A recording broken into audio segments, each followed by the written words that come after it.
The Cathedral of the Immaculate Conception is an enduring symbol to the faith and sacrifice of generations of Catholics who have called the Diocese of Syracuse their home. An historical treasure dedicated to Mary, the Immaculate Conception, the cathedral is our mother church, the spiritual womb of our diocese. A place where everything begins, a place of permanence and peace. It began as an immigrant church, supported by people who came to Syracuse seeking a better way of life, and with it, a spiritual home in which to grow their faith. And to this day, it remains the spiritual center to every Catholic residing within the 7 counties that make up the Diocese of Syracuse. Today, this cathedral parish still serves people throughout our diocese. However, through nearly 150 years of use, it needs our help in its restoration to remain the treasure previous generations intended it to be. Here in the Diocese of Syracuse, we're very blessed of having this beautiful Cathedral of the Immaculate Conception. It's been handed down to us as a cathedral, as a symbol of our faith, built by the early pioneers in this area, people who were immigrants. This will be the 3rd major renovation. And it's not really so much a renovation as a restoration. People who came here to our country brought with them their love and their devotion to the Blessed Mother. That's why throughout this cathedral there are Marian themes.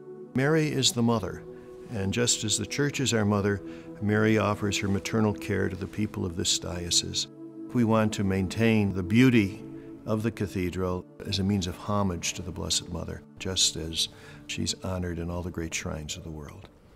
The cathedral itself as a structure is so magnificent. So many people that come in from around the diocese are inspired by the beauty of this cathedral. They're just very amazed at the stained glass windows, at the beauty of the paintings, at the Roosevelt organ, which is one of the best organs in the entire country. It's really important for Catholics throughout the diocese to support this restoration because it is their church, their cathedral. It belongs to them. It's the Mother Church where the bishop calls us and then sends us out to our parishes. He has ordinations. He does confirmations here on Pentecost for anyone in the diocese. The Chrism Mass, he blesses the holy oils that are sent out to all the parishes for confirmation, for baptism, and for the sacrament of the sick. It's the Mother Church. So everything begins here and flows out to the other parishes. It's hard to see sometimes what's going on with the building, but the basic structures of the building, the heating system and the roof are just in terrible shape. And to keep the structure going so that future generations can enjoy what we've enjoyed, we have to do the basic caretaking that you would have to do in any of your homes. The lighting, the sound system, all of that needs repair. It's very old. Even in the crypt, where we have our bishops buried and a couple of the rectors buried, there's water erosion down there because of the problems with the basic structures of the church today. What would be lost if we don't restore it is that the building could continue to decay. Right next door to us is the old Mizpah, the Baptist church, which has been decaying for the last 20 years and is at a point right now where it's probably going to have to be taken down.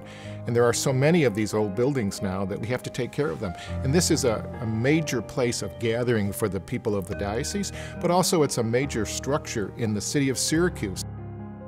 It's key to the life of the Catholic people in our city, but also our diocese. The most impressive component for me in the cathedral is actually the space.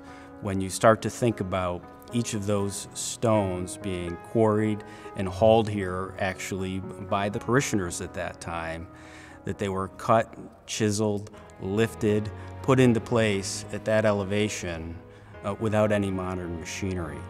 So as I take in the space and the scale, I start to think about the period of time, the people and the care that was put in there, and obviously a job well done as it's stood the test of time for more than 130 years. As an architect, the thing that concerns me most about the cathedral is in fact the exterior envelope, the roof and the walls. There's evidence of water penetration. That water is allowed to come through the masonry, through the open joints or some of the cracked stone, and that really needs to be corrected. That water has caused significant deterioration to the interior plaster and is starting to affect some of the fine details of the wood and marble. There's 124 stained glass windows that you see behind me that were commissioned and sent here from Munich, Germany. that need to be preserved. Those are irreplaceable today. The chaplain's slate, it's been there for 130 years. Slate has a lifespan of about 100 years, so it's done its service to the building. A new slate will offer the same protection for another 100 years. The reason why you can't put this off for another 10 or 15 years, the longer these things go, the more rapid deterioration. The building has served the community and the diocese and its parishioners very well for 130 years. It's time now to take care of the cathedral before the magnitude of deterioration increases. Well, I think one of the reasons that people outside of Syracuse should support it, because it is the mother church. The example that I would think of is I've been stationed in Binghamton, I've been stationed other places, but my mother lived in Syracuse. I always took care of my mother. And that is the center of what I think we should all be about. Our faith, our mother of our faith, is this cathedral. That's where the things happen and go out to the rest of the diocese. We should take care of our cathedral the same way we take care of our mother if we lived 50 miles away or 5,000. So many of the folks from Binghamton, Utica, Oswego, Norwich, and beyond come here for ordinations, for Year of Mercy, for the walking through the Holy Door, and there will be so many other celebrations in the future. As much as this is in the center of Syracuse, it's really in the center of the diocese, and this is their home. The Mother Mary Ann Cope mosaic is very important to me and to my family, being the first saint from Syracuse, to be able to walk up the left aisle and to pray before her relic and to pray intentions to her is very meaningful to me. When we have diocesan celebrations here at the cathedral, hundreds of people come throughout the diocese. Remember, we are 7 counties. For instance, just the very basic things. People do need ladies' and men's rooms. We do want to be able to have, after a celebration, gathering space where we can come together and greet one another and share in the celebration and the excitement about what's going on here at the cathedral. For those of our brothers and sisters who are handicapped, they'll be allowed to access places in the cathedral that they have not been able to access before. We don't have that right now, and those are some things that will make it more accessible for our people. I think those of us in the southern tier should fully support the restoration of the cathedral for the simple fact, again, that, it belongs to all of us. And to be part of the church that is the Diocese of Syracuse, it's not just for us in Vestal or in any particular parish, but it's for all of us.